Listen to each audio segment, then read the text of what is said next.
Oke, assalamualaikum warahmatullahi wabarakatuh. Nah, halo semua, semoga dalam keadaan yang sehat walafiat, tetap semangat meskipun di musim yang nggak menentu seperti ini. Nah, perkenalkan nama saya Bistiawan. Pada kesempatan kali ini saya akan sharing sedikit mengenai kepemimpinan seperti itu. Nah, ketika kita mendengar kata kepemimpinan, tentu banyak hal-hal positif yang akan tergambarkan di dalam pikiran kita. Bisa dari segi amanah, bisa dari segi cara mengatur pekerjaan, bisa dari manajemen waktu, bisa dari kerja sama tim. Nah, pada kesempatan kali ini saya akan berbagi sedikit, sharing sedikit mengenai membangun kerjasama tim yang solid. Tentunya akan saya sangkut pautkan sih di dalam unit kerja rekam medis. Apa sih itu teamwork, dan atau lebih mudah diucapkan yaitu kerja sama tim. Nah,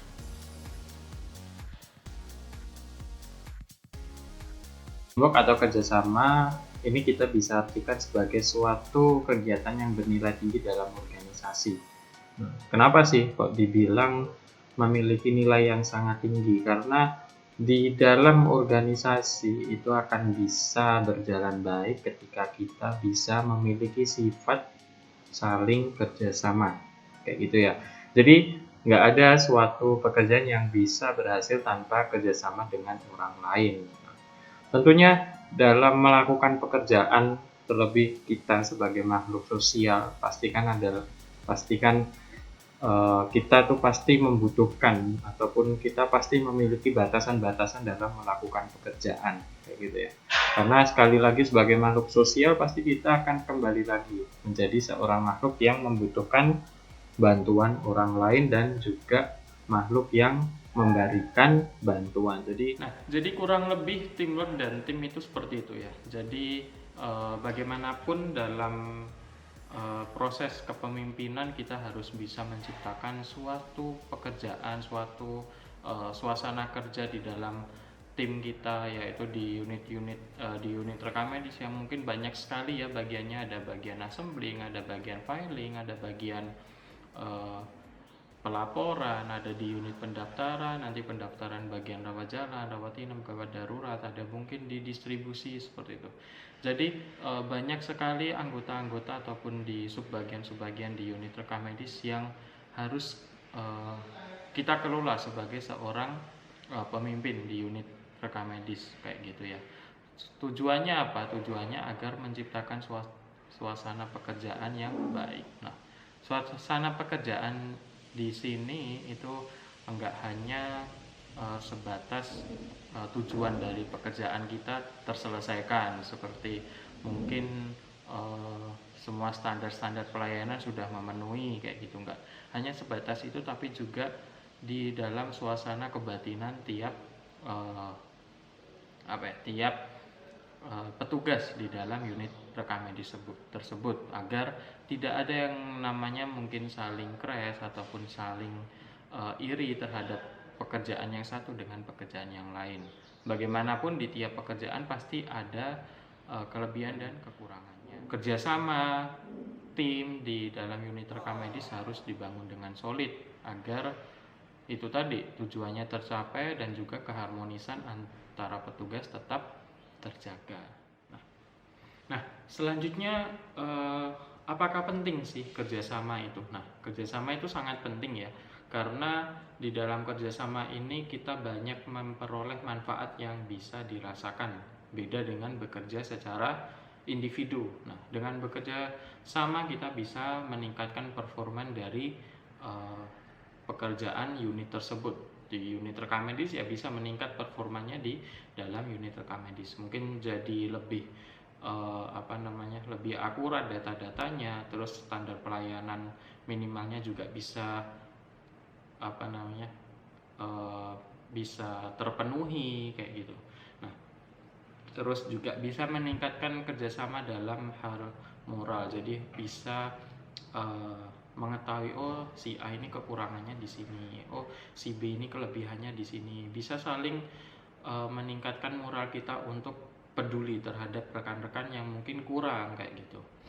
Nah, selanjutnya bisa memperbaiki hubungan antar pribadi. Nah, mungkin kalau kita bekerja individu antara yang A sama B, kalau dikerjakan sendiri-sendiri mungkin nggak ada komunikasi kayak gitu. Dengan kerjasama mungkin bisa lebih banyak komunikasi, lebih banyak interaksi, sehingga dalam melaksanakan pekerjaan kita bisa lebih bersosialisasi dengan teman-teman kita di unit rekam medis ya, tentunya mungkin antara pendaftaran bisa dengan petugas filing, bisa dengan petugas assembling, mungkin dengan petugas coding bisa bekerja sama dengan petugas assembling, petugas di bagian filing, seperti itu.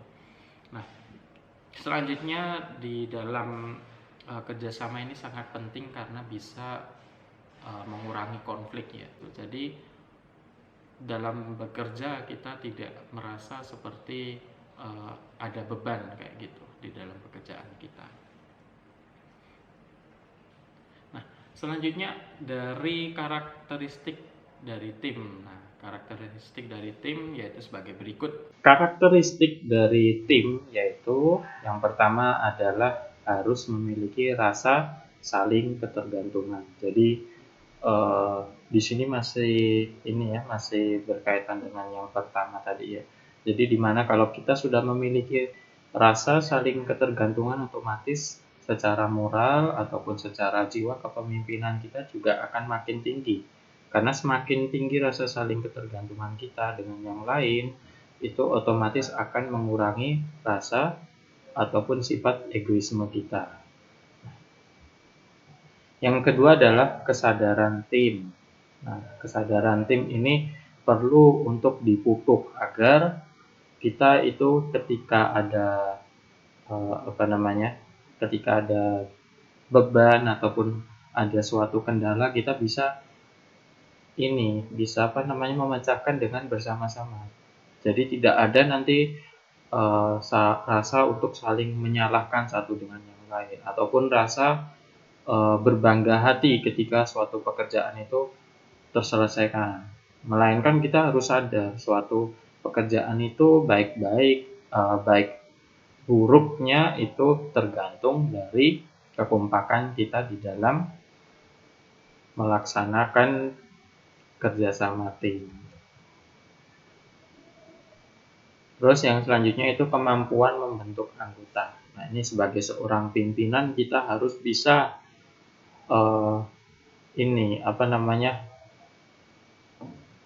membentuk anggota kita. Maksudnya adalah kita harus bisa menempatkan anggota kita di dalam posisi ataupun passion yang diminati ataupun yang mampu kayak gitu, yang menonjol bagi dirinya kayak gitu. Misal mungkin kita melihat seorang karyawan yang cekatan kayak gitu, yang dalam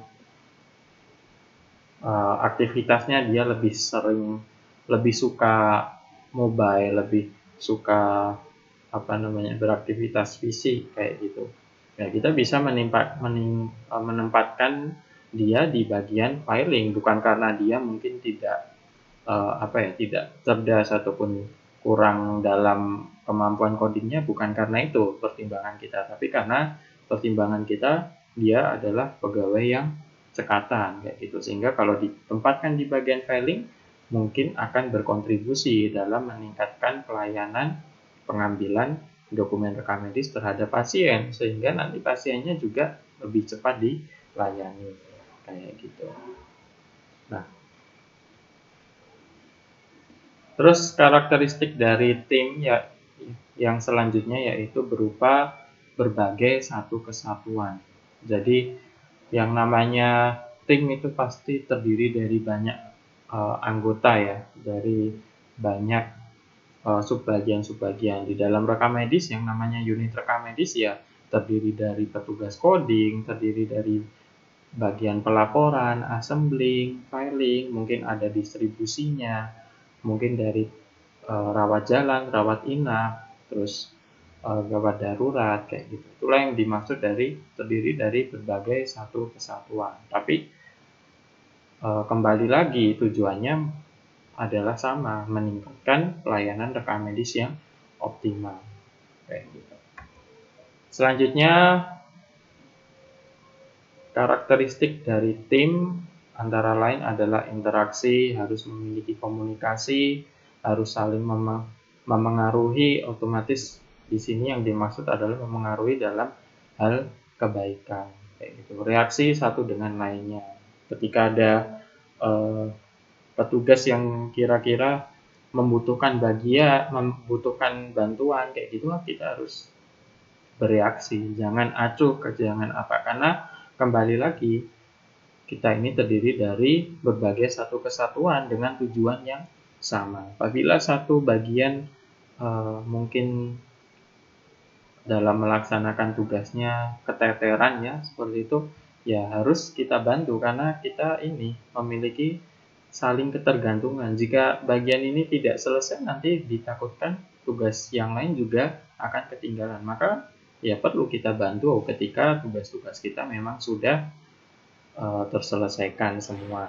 Seorang pemimpin harus bisa memberikan motivasi kepada bawahannya, kayak kepada pegawainya agar bisa selalu komitmen dengan berbagai tujuan. Mungkin tujuannya di pendaftaran ya sebatas mendaftar pasien. Nah, tujuannya di pegawai filing ya menemukan berkas rekam medis tanpa ada misfile. Nah, ini semuanya juga harus berkomitmen dalam mendukung sebuah tujuan meskipun beda unit. Tapi seorang pemimpin juga harus bisa mendengarkan opini ataupun gagasan-gagasan dari bawahannya.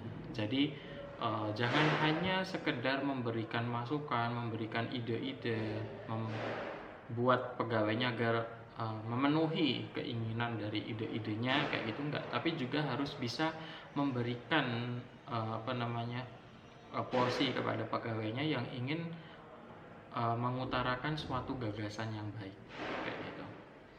Nah, di sini harus legowo juga, semisal idenya itu bagus meskipun bertentangan dengan ide kita ya nggak boleh memaksakan kayak gitu. Harus kita mengakui idenya lebih bagus kayak gitu. Yang ketiga yaitu kemampuan untuk fleksibel. Nah, untuk fleksibel yaitu enggak saklek ya, ini masih berhubungan dengan ide tadi. Jadi ya ketika ada suatu gagasan atau ada suatu cara yang bagus kayak gitu ya harus fleksibel, harus bisa menekan ego kayak gitu ya. Jadi harus mengakui lah, harus enggak harus kaku, enggak harus menjadi seorang pemimpin yang harus pendapatku karena pendapatku yang paling benar, enggak harus seperti itu.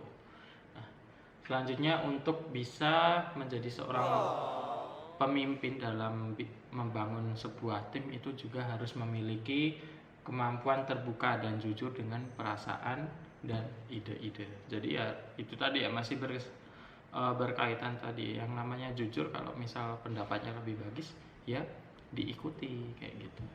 Selanjutnya seorang pemimpin juga harus memiliki kemampuan untuk mengikuti dengan baik.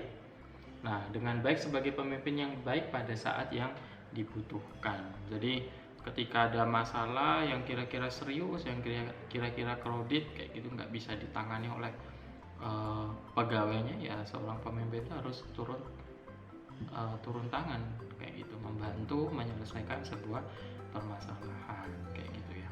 Nah, disinilah peran seorang pemimpin tuh sangat-sangat dibutuhkan. Nah, yang terakhir yaitu seorang pemimpin juga harus memiliki komitmen yang sangat tinggi untuk memperbaiki timnya secara baik. Nah, untuk memperbaiki tentunya juga untuk memperoleh hasil yang terbaik bagi timnya. Jadi bukan hanya dalam kepentingannya sebagai seorang pemimpin, tapi juga bisa hasil yang terbaik itu adalah untuk bisa membuat seluruh pegawainya, seluruh rekan-rekannya dalam satu unit kerja itu merasa terpuaskan, merasa sama dengan hanya pemimpin itu. Jadi keinginan pemimpinnya terpenuhi, keinginan pegawainya pun juga harus terpenuhi juga. Jadi sama-sama untung ataupun disebut dengan simbiosis mutualisme ya, seperti itu. Nah, kita sudah berbicara mengenai kerjasama tim ya. Selanjutnya di dalam jiwa seorang pemimpin juga harus mampu memiliki keterampilan dalam memotivasi. Nah, di sini peran dan tanggung jawab seorang pemimpin dalam memberikan motivasi itu yang pertama, seorang pemimpin itu harus bisa mengembangkan diri sebagai motivator yang efektif. Maksudnya di sini efektif harus sesuai dengan keadaan dan kondisi yang ada, serta bisa mencari simpati dari pegawainya dan bisa mengajak pegawainya itu untuk seirama dalam melaksanakan pekerjaannya. Yang kedua, memotivasi orang untuk melakukan pekerjaan yang terbaik yang akan membuat mereka merasa bangga dengan hasilnya. Jadi tidak hanya sekedar memberikan motivasi saja, tapi juga bisa menanamkan rasa kebanggaan pada orang tersebut ketika suatu pekerjaannya itu bisa berhasil ataupun memperoleh nilai yang baik di dalam mata dari seorang pemimpin tersebut, kayak gitu ya. Terus yang ketiga, ini adalah memotivasi itu adalah kunci keberhasilan dari pemimpin. Jadi seorang pemimpin itu harus bisa dalam memanajemen unit kerjanya dan juga bisa memotivasi pegawai-pegawainya, kayak gitu.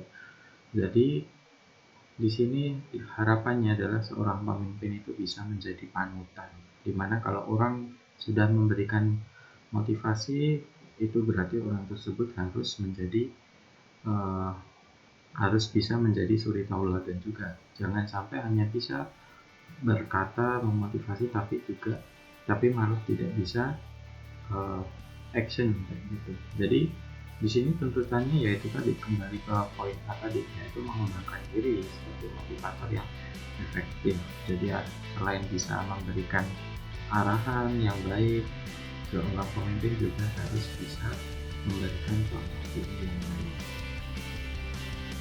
Oke, jadi seperti itu ya kurang lebih sharing-sharing mengenai kepemimpinan, terutama di dalam hal untuk meningkatkan atau mengoptimalkan kerjasama di dalam tim.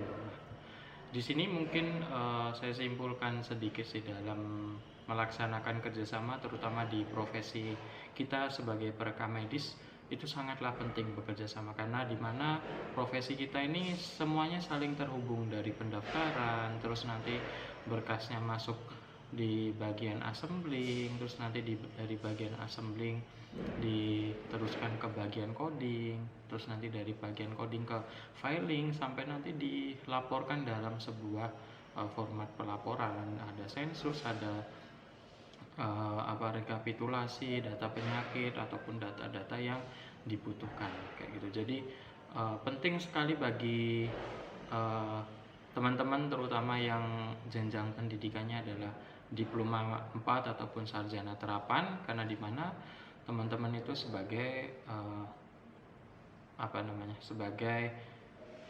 job listnya itu adalah memanajemen. Jadi manajerial, mengevaluasi suatu pelayanan, tentunya pelayanan rekam medis yang ada di tempat ataupun fasyankes dari teman-teman bekerja sendiri.